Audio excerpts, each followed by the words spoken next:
Dalam hari-hari ini adalah kita masuk dalam peringatan menjelang Yesus naik ke sorga.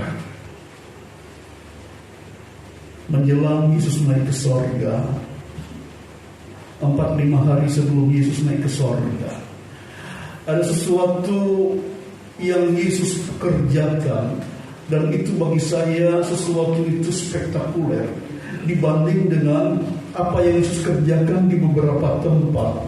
Walaupun itu semua juga spektakuler, saudara, tetapi saya menyoroti ini lebih spektakuler karena memang rekonsiliasi ini rekonsiliasi yang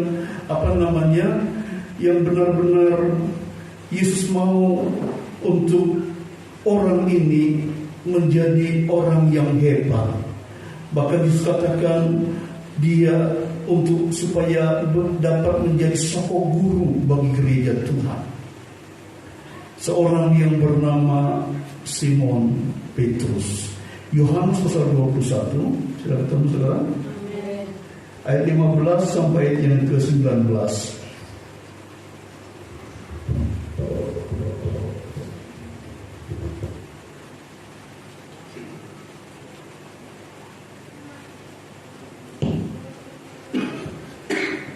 Gembalakanlah domba-dombaku. Saya ayat 15, saudara, ayat yang ke-16 dan seterusnya. Sesudah sarapan, Yesus berkata kepada Simon Petrus, "Simon anak Yohanes, apakah engkau mengasihi aku lebih daripada mereka ini?" Jawab Petrus kepadanya, "Benar Tuhan, engkau tahu bahwa aku mengasihi engkau." Kata Yesus kepadanya, "Gembalakanlah domba-dombaku." Kata Yesus pula kepadanya untuk kedua-duanya, "Simon anak Yohanes, apakah engkau mengasihi aku?" Jawab Petrus kepadanya, "Benar Tuhan, engkau tahu bahwa aku mengasihi engkau." Kata Yesus kepadanya, "Gembalakanlah domba-dombaku." Kata Yesus kepadanya untuk ketiga kalinya, "Simon anak Yohanes, apakah engkau mengasihi aku?" Maka sedih hati Petrus karena Yesus berkata untuk ketiga kalinya, "Apakah engkau mengasihi aku?" Dan ia berkata kepadanya, "Tuhan, engkau tahu segala sesuatu, engkau tahu bahwa aku mengasihi engkau." Kata Yesus kepadanya, "Gembalakanlah domba-dombaku." Aku berkata kepadamu, sesungguhnya ketika engkau masih muda, engkau melihat pilihanmu sendiri, dan engkau berjalan kemana saja kau kehendaki. Tetapi jika engkau sudah menjadi tua, engkau akan mengulurkan tanganmu, dan orang lain akan mengikat engkau dan membawa engkau ke tempat yang tidak kau kehendaki. Dan hal ini dikatakannya untuk menyatakan bagaimana Petrus akan mati dan memuliakan Allah. Sesudah mengatakan demikian, ia berkata kepada Petrus, "Ikutlah aku." Amin. Pujikan nama Tuhan. Yohanes 21 ayat 15, 16 dan 17 intinya sama. Satu perkataan atau satu kalimat yang Yesus sampaikan dan satu jawaban yang Petrus sampaikan juga kepada Yesus itu sama. Bayangkan pertanyaan yang sama diulang sampai 3 kali dan jawaban yang sama diulang sampai 3 kali. Artinya pertanyaan itu adalah pertanyaan yang penting. Demikian juga dengan jawaban ini adalah jawaban konsistensi dari seorang Petrus. Terkadang pertanyaan yang sama saat dilontarkan kepada kita, jawaban kita bisa berbeda-beda. Tetapi Petrus adalah seorang yang konsisten dengan jawaban, dan jawabannya, "Benar Tuhan, aku mengasihi engkau." Pertanyaan Yesus adalah pertanyaan yang tentunya juga satu saat atau pernah juga terjadi, pernah juga kepada kita sebuah pertanyaan yang dahsyat, yang sepertinya kalau itu ditanyakan, ada kalanya itu merupakan pertanyaan yang biasa-biasa saja.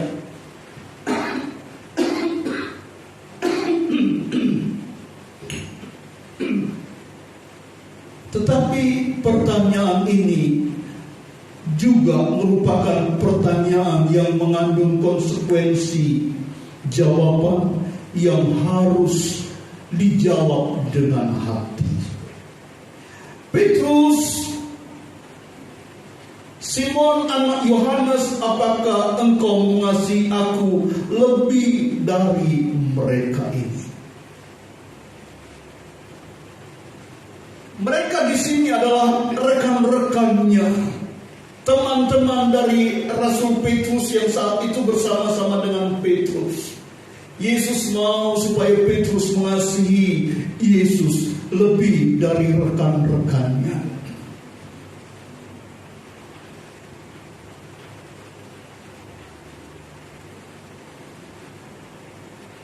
Pertanyaan itu penting Yesus sampaikan kepada Petrus. Kenapa? Bisa jadi Petrus merasa sedikit ada di atas angin saat itu. Kenapa?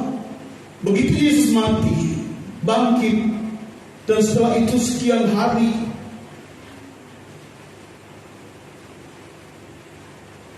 menuju ke hari yang ke-40, ada satu saat Petrus ingin refreshing, saudara.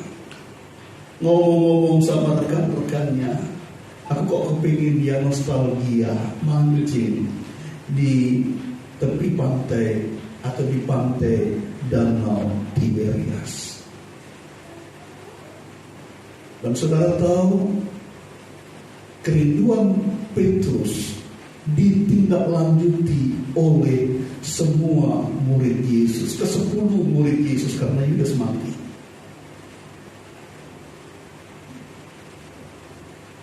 Seperti ini, saudara, saya mau katakan, berarti posisi Petrus saat itu merupakan posisi yang tertinggi di antara rekan-rekannya. Bukankah saat Petrus merasakan itu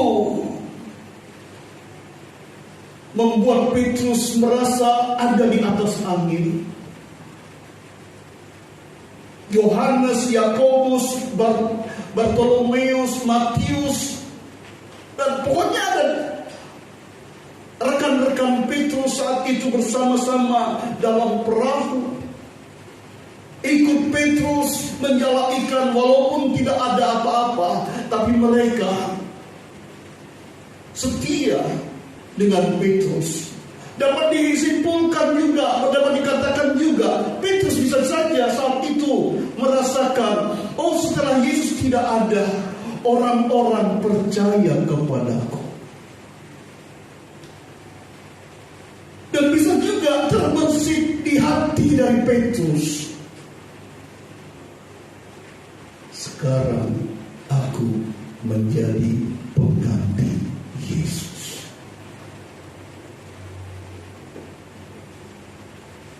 Teman-temanku tak ajak mancing loh, bukan tak ajak hura-hura, bukan tak ajak untuk pergi ke mall atau kemana, bukan untuk tak ajak bersenang-senang dengan keuangan yang banyak.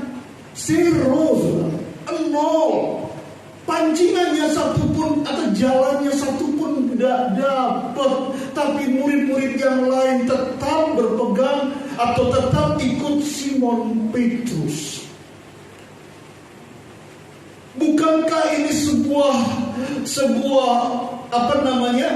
peringkat tertinggi dari seorang Petrus, di mana murid-murid Yesus yang lain ikut dengan Petrus. Tidak ada pemimpin yang lama. Sekarang pemimpin itu sudah otomatis kalau mungkin di polling gitu, terserah itu pollingnya pakai aklamasi atau di polling pakai mereka mencatat siapa yang jadi pemimpin dari para murid. Wah, itu sudah pasti 90% Petrus.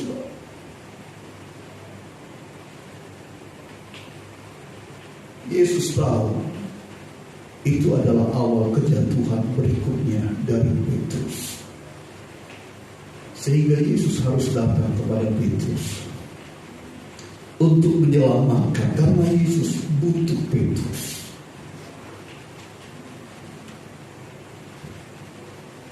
Hati-hati proses perjalanan hidup kita. Di saat kita sudah mulai enjoy, senang, menikmati kesuksesan kita,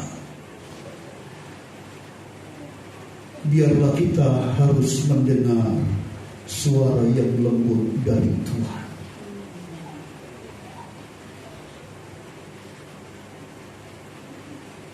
Apakah engkau mengasihi aku lebih dari semua?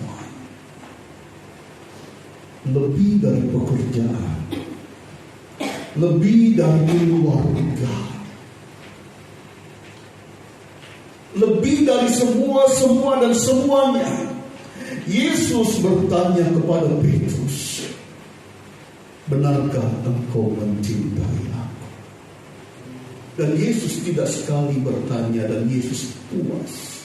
Harus 3 kali Yesus bertanya, apakah engkau mengasihi aku?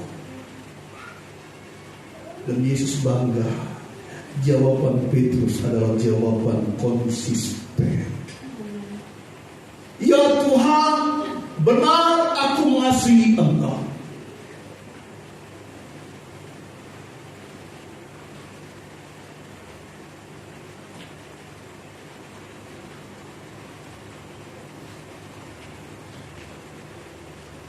Yesus tahu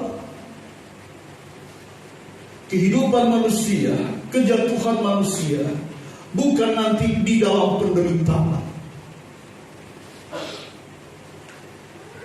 Ya, terkadang hidup dalam penderitaan kalau terlalu lama akhirnya bisa menjual Tuhan.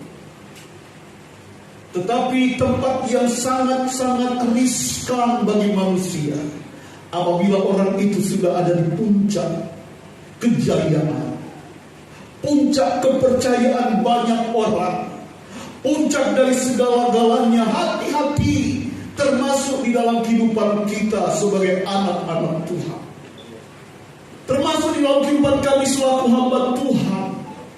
Hidup dalam puncak kejayaan itu bukan sesuatu yang luar biasa yang menimbulkan kita semakin dekat dengan Tuhan. Itu sangat berbahaya karena akan menjatuhkan kita. Dan Yesus tahu kelemahan ini. Yesus harus datang kepada Petrus. Dengan lembut dia bertanya, Simon anak Yohanes. Kenapa Yesus bertanya dengan nama Simon? Bukankah nama Simon adalah nama awal sebelum dia menjadi murid? Petrus setelah dia dipanggil oleh Tuhan menjadi muridnya,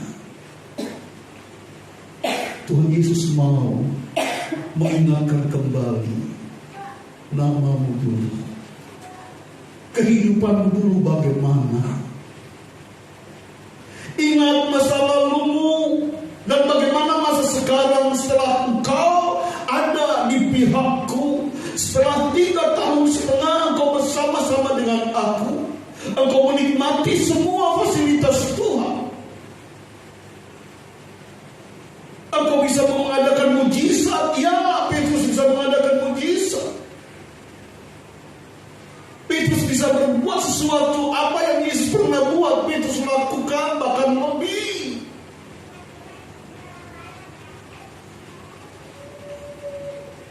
Dan Yesus tahu itu. Yesus harus mengerim Petrus. Sungguhkah engkau mengasihi aku lebih dari semuanya itu?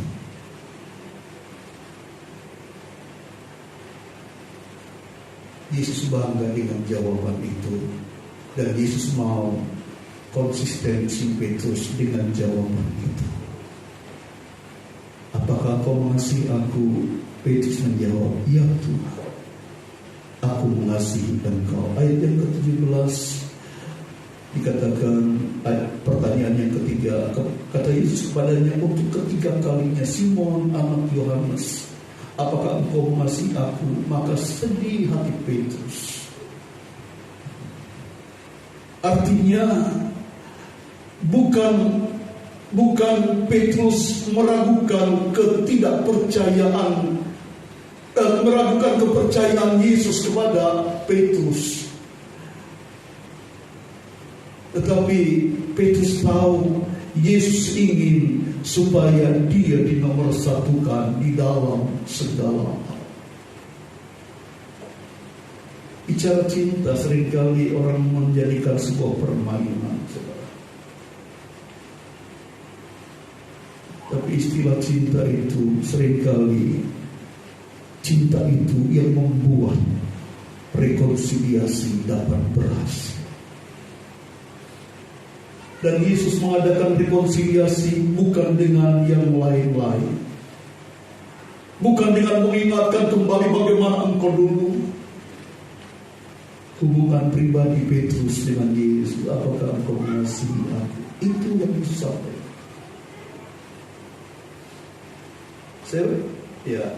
Saya selalu beberapa kali lihat di TikTok, di video-video pendek itu, ada seorang guru melakukan kegiatan sambilan kepada murid-muridnya saat mengajar.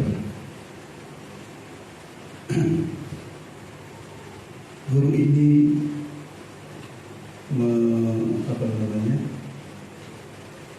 menyuruh anak-anak siswanya untuk ambil kertas, ambil pulpen atau pensil, tulis tulisan sayangmu kepada orang tua. Yang laki-laki ngaduk dengan riang gembira. Ada seorang cewek yang tidak bisa tulis, saudara. Nangis terus.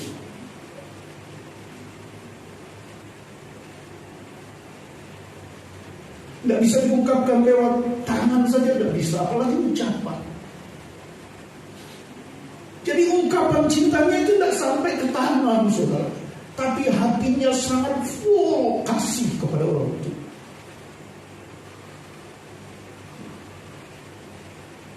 Yesus juga mau supaya Petrus menjawab bukan dengan main-main. Dan jawaban yang ketiga yang Yesus mau, Petrus sedih, Petrus menangis, Petrus terharu. Aku mengasihi engkau Tuhan.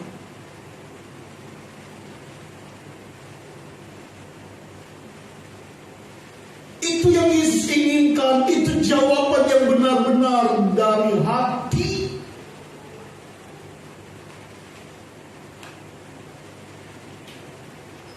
Yesus mau rekonsiliasi juga dengan kita, bukan dengan berapa harta, tapi Yesus ingin bertanya, sejauh mana cintamu kepada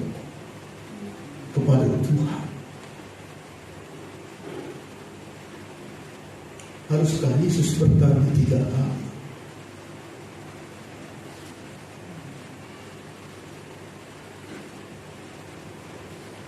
Bagi Yesus cukup 3 kali membuat Petrus bersyukur.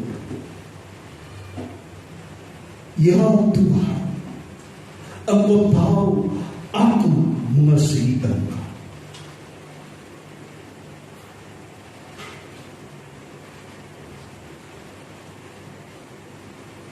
Di TikTok itu ya cuma itu aja gitu ya, anak ini cuma menangis dengan kertas putih, tangan dan pulpen di tangan, bukan pulpen di tangan yang digerakkan, tisu yang digerakkan untuk menghapus air mata.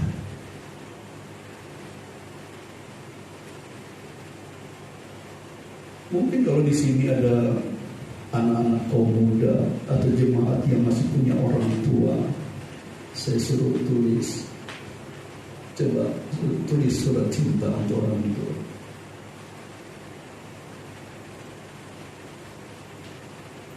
Kamu mau tulis apa? Terserah, ungkapkan rasa kasihmu, cintamu sama orang tuamu. Itu masih orang tua.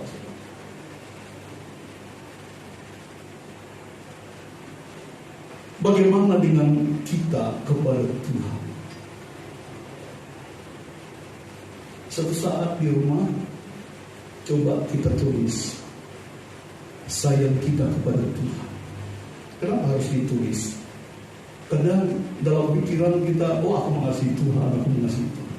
Tapi coba, ayo, sebelum menulis, kita berdoa, aku mau mengungkapkan rasa cintaku sama Tuhan.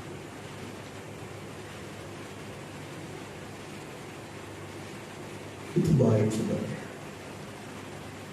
Bisa jadi tulisan yang pertama itu adalah tulisan hatimu. Simpan, taruh di Alkitabmu.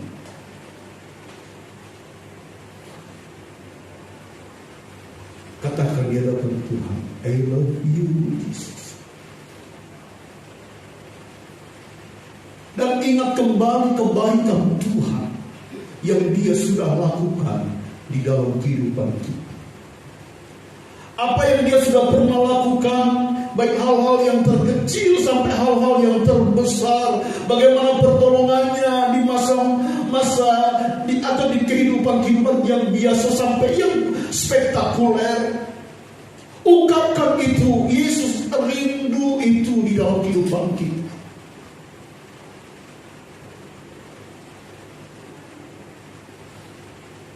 Saya pernah berdoa, tapi cukup lama. Sudah beberapa lama. Saya cuma berdoa. Kata-kata saya cuma mungkin 3 kata. Berdoa sendiri. Tuhan Yesus, aku kangen. Oh, itu berjam-jam. Kangen sama Tuhan.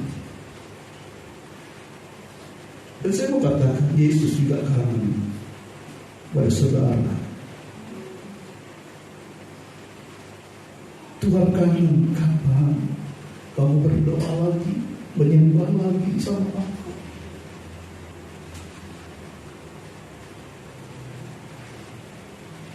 Masihkah ada bahasa cintamu untukku? Ya, Yesus tanya kepada Petrus, masih adakah bahasa cintamu untukku?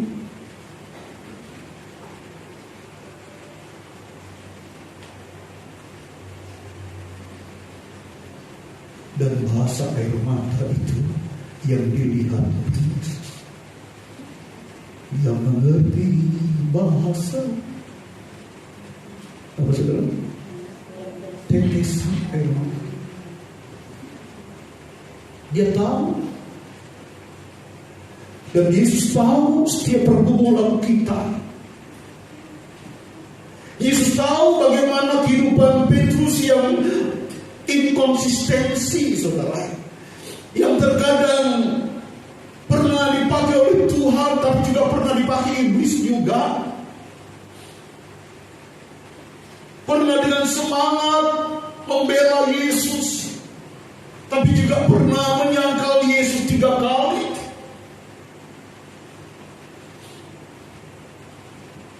Yesus tanya, masihkah engkau cinta aku? Yesus tidak menghakimi dengan berkata, kamu kurang ajar.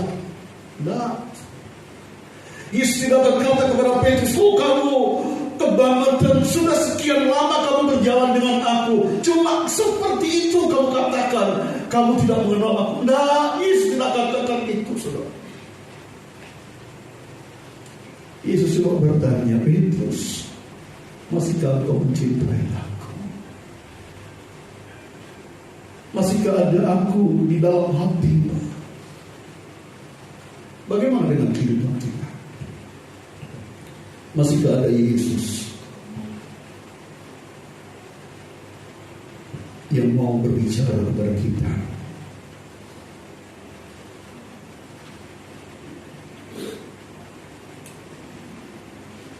Tiga kali artinya sebuah kalimat pertanyaan, dan pertanyaan itu sangat penting dan perlu diperhatikan oleh setiap kehidupan kita. Apakah engkau mengasihi aku?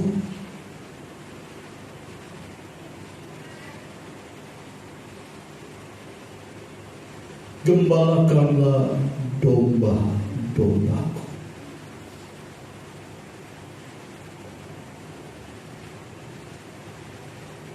Rekonsiliasi adalah,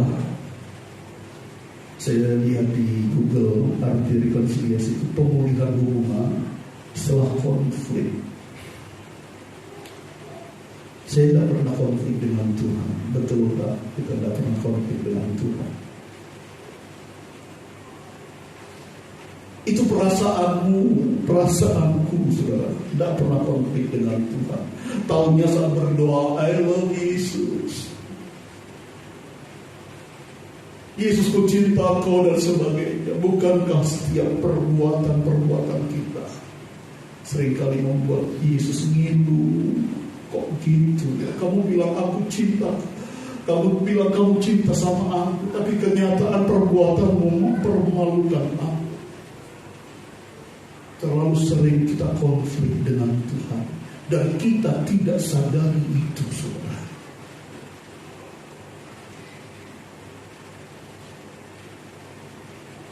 Dan pertanyaan Yesus selalu sama, apakah engkau mengasihi aku?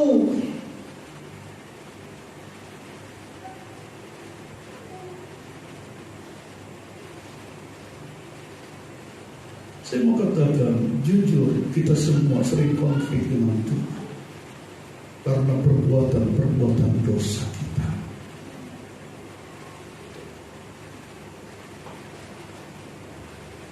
Cuma bedanya ada yang menyadari, ada yang tidak. Ada yang perbuatan kita yang spektakuler, benar-benar kita jatuh begitu. Tapi ada yang tidak kelihatan, saudara.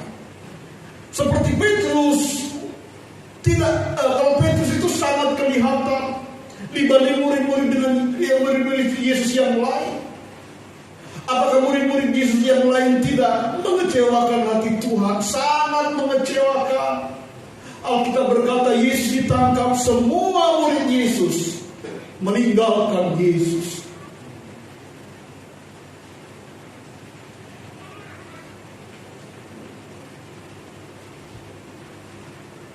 Bagaimana kalau kita menghadapi penghakiman dunia saja, di penghakiman di dunia? Adalah kita mungkin harus masuk dalam pengadilan karena salah satu kasus begitu.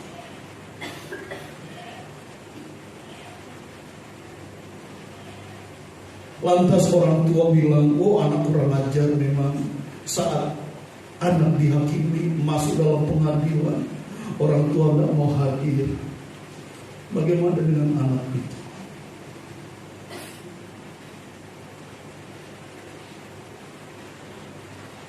Merasa ditinggal di saat memerlukan perhatian.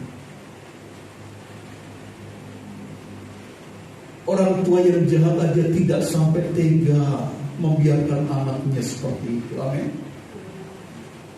Paling tidak carikan pengacara yang terbaik. Tidak ada uang, biaya caranya, gimana caranya untuk mencari hutana. Kalau dihukum paling tidak mungkin tidak sampai 10 tahun. Kalau bisa diringankan 5 tahun, kalau bisa 2 tahun, atau kalau bisa bebas sama sekali. Itu perjuangan orang tua, saudara.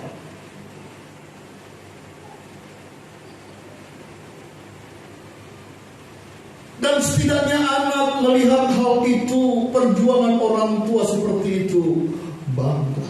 Atau mungkin bukan masalah kasus,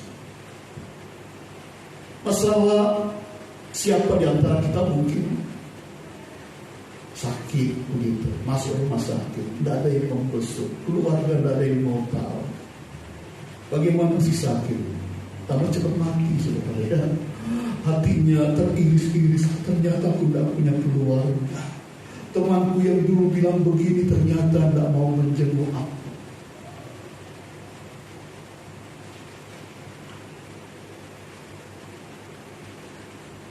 Dan bagaimana saat ada yang menjenguk, sukacita luar biasa.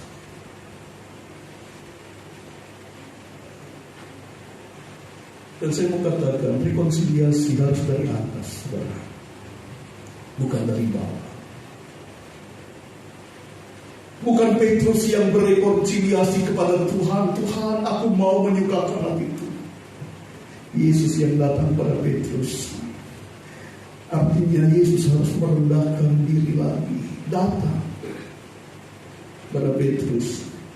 Selesai, bro, gimana? Mungkin sambil dipeluk. Masihkah kau ada cinta dengan aku, mengasihi aku lebih dari yang lain? Gugup Petrus, saudara, nangis.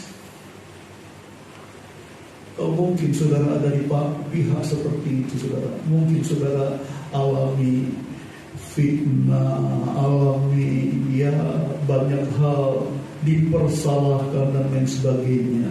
Jangan nunggu orang itu yang berbuat salah kepada kita untuk minta maaf kepada kita. Angel, saudara, angel.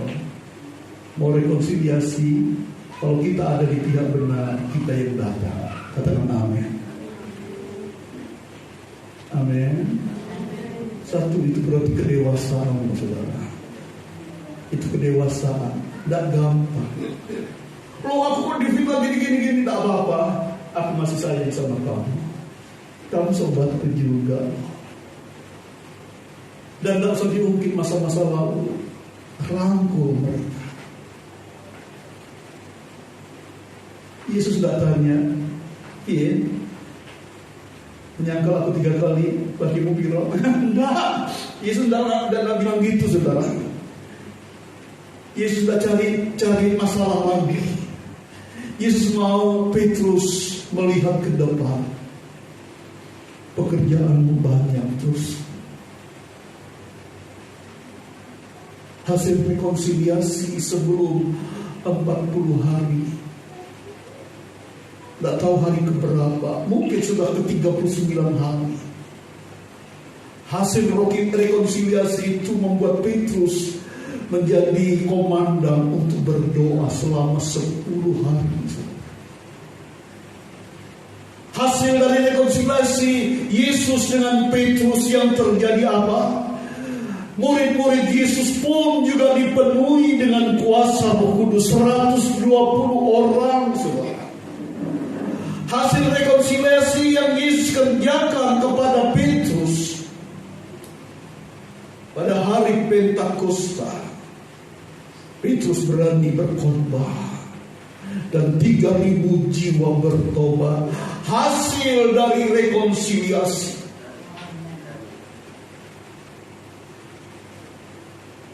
Saudara mau orang yang saudara benci saat ini berubah? Tidak usah nuntut banyak-banyak, rangkul dia. Abot ya saudara, rangkul dia. Sampaikan, aku mengasihimu, ayo tatap ke depan. Terlalu banyak orang yang takut kepada kita untuk mengatakan minta maaf. Tidak usah untuk minta maaf mereka. Rangkul dan katakan, I love you. Karena Kristus. Karena aku sudah dikasihi Kristus. Aku sudah disayang Tuhan. Aku sudah ditebus oleh Tuhan. Aku sudah diselamatkan oleh Tuhan. Aku mau engkau pun diselamatkan.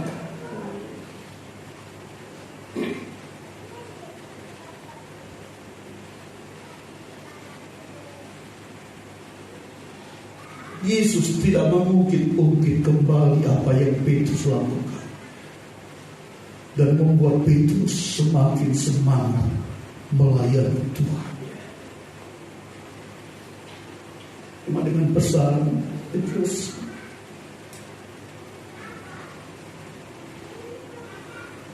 ya, apa yang kamu lakukan kemarin itu karena kamu masih muda.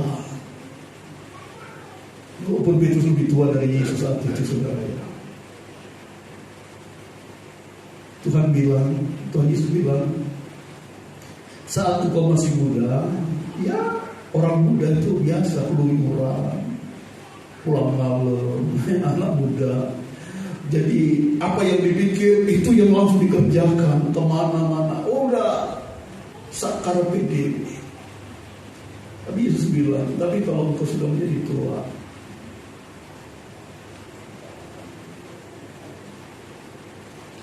engkau akan memberikan tanganmu kepada orang lain,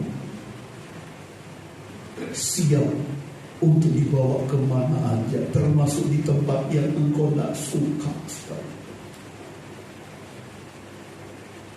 Kerohanian yang muda itu seperti itu. Kerohanian yang muda itu inginnya bebas, maunya ya semaunya sendiri. Tetapi kalau sudah dewasa di dalam Tuhan, kita akan berkata, peganglah tangan Roh Kudus. Minta Roh Kudus memegang kita, menuntun kemana yang dimana kita mungkin tidak mau. Tapi kita mau katakan, aku berserah kepada Tuhan. Aku berserah. Terserah apa yang Tuhan mau, Tuhan berikan aku di mana, siap Tuhan. Itu kalau sudah dewasa di dalam Tuhan, bukan keinginan kita lagi, tetapi keinginan Tuhan di dalam hidup kita.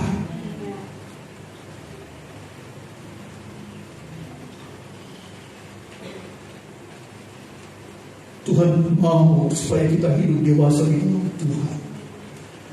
Bukan bagaimana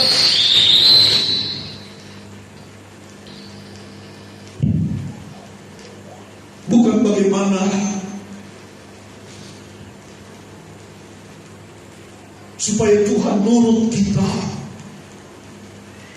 Inginnya Tuhan nurut kita.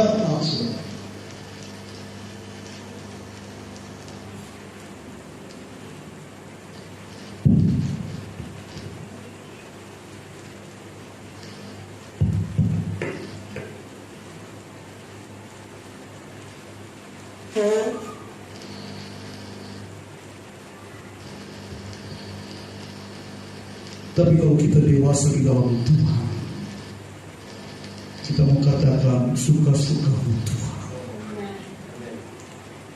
Bukan suka-suka kita, suka-sukamu Tuhan. Apa yang Tuhan mau, apa yang Tuhan mau inginkan, biar Tuhan, kehendak Tuhan yang terjadi di dalam kehidupan kita.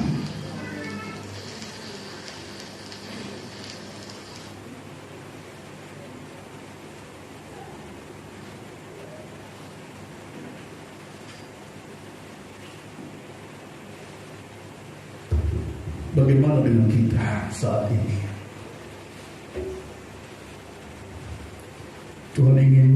Kita ingin Tuhan nurut kita, untuk kita mau nurut kemauannya Tuhan. Ayat 18 katakan, saudara, aku berkata kepadamu, sesungguhnya ketika engkau masih muda, engkau mengikat pinggangmu sendiri dan engkau berjalan kemana saja kau kehendaki. Tetapi jika engkau sudah menjadi tua, engkau akan mengulurkan tanganmu dan orang lain akan mengikat engkau dan membawa engkau ke tempat yang tidak kau kehendaki. Pasrah. Yesus katakan dengan tegas, tapi saya juga katakan bagi saudara, bahwa rancangan Tuhan itu bukan rancangan kecelakaan. Saat kita menyerahkan semuanya kepada Tuhan, tidak usah takut kalau Tuhan nanti berbuat jahat sama kita. Emang Tuhan pernah berbuat jahat untuk kita? Dia selalu berbuat baik untuk kita, kan? Tidak usah ragu untuk kita katakan, aku berserah, I surrender all. Berserah penuh kepada Tuhan. Total di hadapan Tuhan. Tahu bahwa Tuhan itu maha baik. Rancangannya selalu indah di dalam kehidupan kita.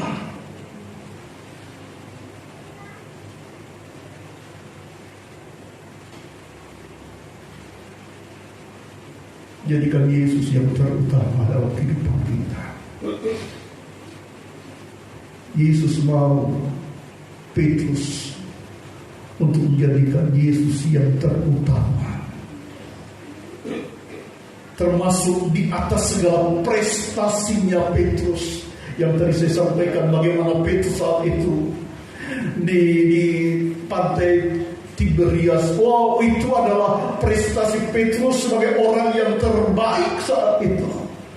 Tapi Yesus katakan, bukan itu. Pasti kalau kamu digitukan sama murid-muridmu, kamu akan mencintai mereka. Tapi Yesus tanya, apakah kau mengasihi aku? Dan Yesus bangga dengan jawaban Petrus.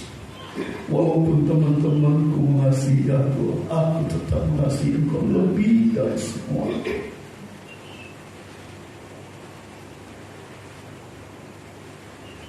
Jadikan Yesus yang terutama dalam kehidupan kita. Tidak akan pernah rugi berjalan bersama dengan Tuhan. Dia akan berikan tempat-tempat yang terbaik untuk saudara dan saya, untuk kita melewati yang terbaik. Walaupun mungkin kita diajak oleh Tuhan berjalan di tempat yang beronak duri sekalipun, kita akan diangkat oleh Tuhan. Dan Dia yang akan berjalan di atas duri-duri itu.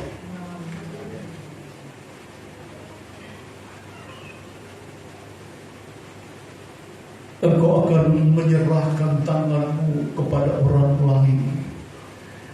Dan orang lain itu akan menuntunmu ke tempat yang engkau tidak mau. Itulah sebabnya orang lain itu jadikan itulah Yesus di dalam kehidupan kita. Jangan salah menyerahkan kepercayaan kita kepada yang lain. Yang lain yang dimaksud adalah Roh Kudus yang akan menuntun kita di dalam seluruh kebenaran kita. Kita akan semakin merasakan bagaimana pemeliharaan Tuhan, hidup dalam pembelaan Tuhan, hidup dalam anugerah Tuhan. Tuhan Yesus terlalu baik untuk saudara dan saya. Jangan ragukan apa yang Dia rancangkan untuk kita. Tuhan memberkati kita saat ini. Peganglah tangan Roh Kudus, kita pujikan pujian ini sambil kita bangkit berdiri.